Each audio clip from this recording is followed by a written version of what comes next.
Hoje é 10 de junho de 2016. Em São Paulo, são 10 graus na manhã.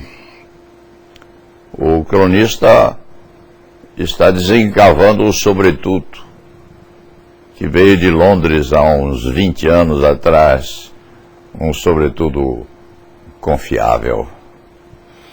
E o assunto de hoje é aquilo que se chama de prisão provisória e aquilo que se chama de prisão definitiva, porque uma e outra têm realmente algumas diferenças. E o assunto é prisão provisória e prisão definitiva em razão de meios de execução de uma e de outra pela respeitabilíssima Polícia Federal, que ponteia hoje no Brasil como a detentora de uma das maiores condições morais para o exercício da atividade repressiva ou da atividade repressora de condutas criminosas. Cuida-se principalmente da forma pela qual as prisões, as coerções físicas, as detenções se executam. O cronista não vai cometer a deselegância de especificar ou de exemplificar com uma ou outra daquelas condutas ou comportamentos dos policiais federais na execução de prisões temporárias ou de prisões definitivas. Mas é preciso que diga, que exponha, que comente, que dê uma dimensão qualquer quanto ao passado de uma ou outra prisão atinente a essas especificidades. Por exemplo, um daqueles deputados ou indiciados ou investigados com prisão provisória decretada, conduzida a tal pessoa com as mãos enfornadas às costas, algemadas, a fim de que a criatura não possa sequer coçar o nariz ou esconder a face daqueles repórteres sanguinolentos que procuram aqui e ali uma expressão um pouco mais amedrontada, mais irritada ou coisa assemelhada. Aquilo representa uma exposição à visitação pública. É um exemplo, uma especificação, porém de razoabilidade na conjuntura, mas representativa, sem que se diga qual é a criatura presa, representativa de uma forma de agir. Gosta-se nos meios policiais de dizer modus agendi. Então, digamos, modus agendi, agende na apreensão. Um outro exemplo. Nenhuma só criatura no mundo está isenta de uma perseguição qualquer, de uma falha qualquer, hipotética ou real, de uma apuração de uma conduta mais ou menos lícita, de uma perseguição em função de uma acusação injusta, ou até teoricamente justa, submetida tal conduta ou submetido tal comportamento à apreciação do Poder Judiciário. Em outros termos, o próprio chefe de polícia pode ser objeto de uma atividade persecutória. Nós temos um presidente da República, um ex-presidente da República, outro ex-presidente da República, um terceiro ex-presidente da República, submetidos no Brasil, de uma maneira ou de outra, a uma investigação. Não se lhes dê qualquer qualificação, porque os nomes aqui não são importantes. Apenas as hipóteses ou as alternativas servindo de explicação.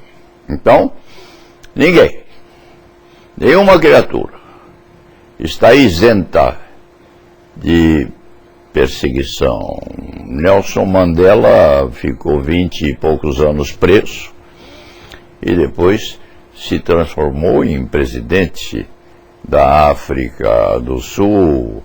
O próprio ex-presidente Luiz Inácio, lá atrás, foi preso 4, 5, 6 vezes, virou o primeiro mandatário da República, ainda presidente, embora apartada, Dilma foi presa durante 2 ou 3 anos, lá no fundão da polícia política, ao tempo da ditadura, e se transformou em presidente da República. Então, a prisão em si, a perseguição em si, não envergonha.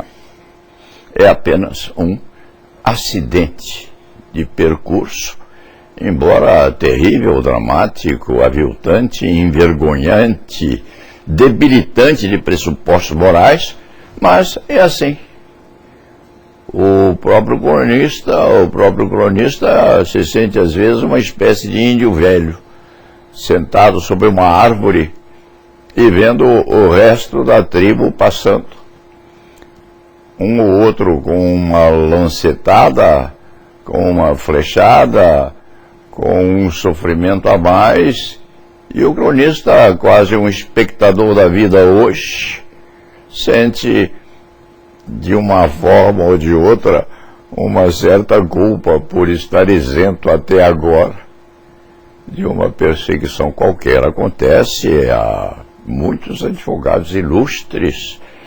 Aconteceu a Malesherbes, que defendeu um rei de França que se pôs no tribunal e em francês castiço disse: trago a convenção. A verdade é a minha cabeça, podeis dispor da última, depois de ouvirdes a primeira. Cortaram-lhe o pescoço, como já fizeram muito advogado diferenciado. Faz parte do risco. Vamos à segunda hipótese, então. A primeira já foi explicitado, pois a pessoa com as mãos algemadas às costas e ela exposta à visitação pública. Acontece às vezes que o sofrimento é na própria família de quem prende, é no próprio sangue do apreensor. Então, nessas contingências, as fotografias são preservadas, a própria imprensa respeita, oferece ou mostra notas muito circunspectas, porque o recluso, o preso, o detido, o aprisionado, o encarcerado, é membro integrante daqueles que originariamente são os aprisionadores. Nenhuma crítica, nenhuma censura, até o aplauso, porque é assim que se deve fazer.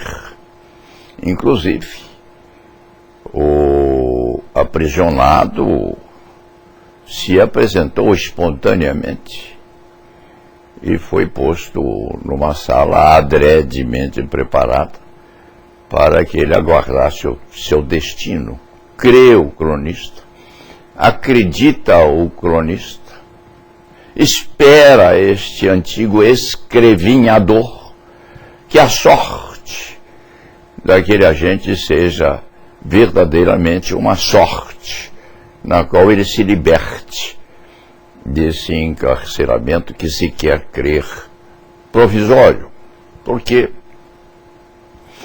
este velho cavaleiro andante da advocacia criminal já defendeu tudo, já viu tudo na vida como defensor.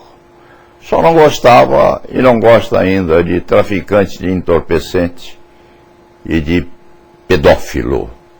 Mas o resto se entremostrava na mecânica da atividade defensiva. Era como se estivesse a consertar uma bomba d'água ou um tubo entortado.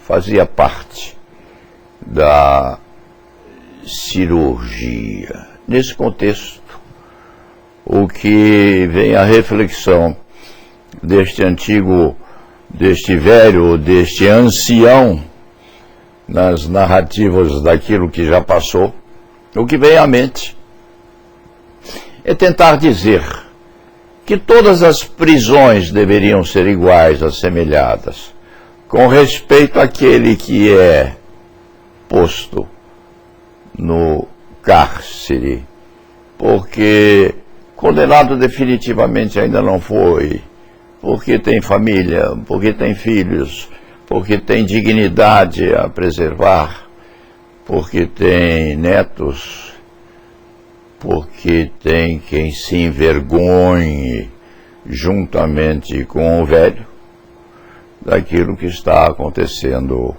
à pessoa de seu sangue.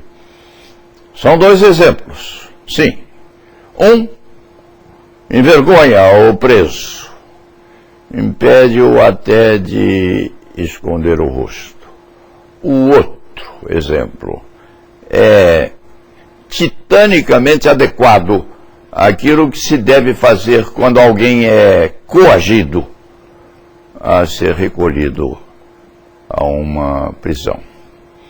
Que os apreensores pensem muito nisso, na hegemonia, na adequabilidade das duas hipóteses, na tratativa a se exigir, no sentido de se preservar a moralidade dos presos, sejam lá quais forem as condições em que eles se apresentam. E tenho dito,